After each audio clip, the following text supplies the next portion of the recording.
Intensifier les vaccinations contre la rougeole.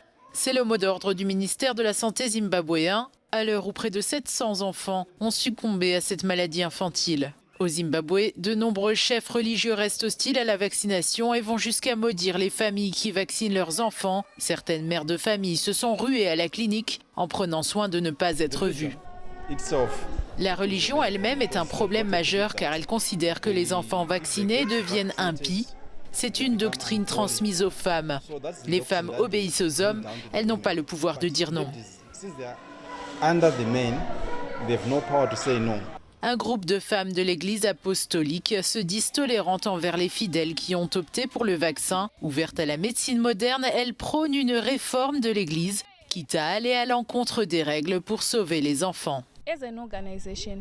En tant qu'organisation, nous encourageons les femmes à aller faire vacciner leurs enfants en secret, plutôt la nuit, car certaines autres églises, bien qu'apostoliques, ne permettent pas à leurs enfants de se faire vacciner. Ces femmes risquent de subir une humiliation et de ne pas être autorisées à participer aux activités de l'église.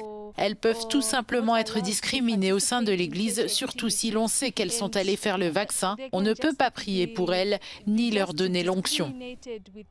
Après d'intenses négociations, Mme Mpofu et son équipe ont été autorisées à s'adresser aux fidèles et à distribuer des prospectus de vaccination. Nous sommes le premier recours. Il arrive parfois que lorsque vous allez à l'hôpital, vous ne trouviez pas de remède. Alors que vous êtes venu pour guérir, c'est parce que vous êtes suivi par de mauvais esprits et de la malchance. Nous encourageons donc les gens à se rendre à l'église pour recevoir l'onction avant d'aller à l'hôpital, car le Saint-Esprit a le pouvoir de vous ouvrir les portes. Cette trêve entre la médecine moderne et les croyances religieuses profondes est saluée par le ministère zimbabwéen de la Santé, qui appelle toujours plus de chefs religieux à soutenir la vaccination.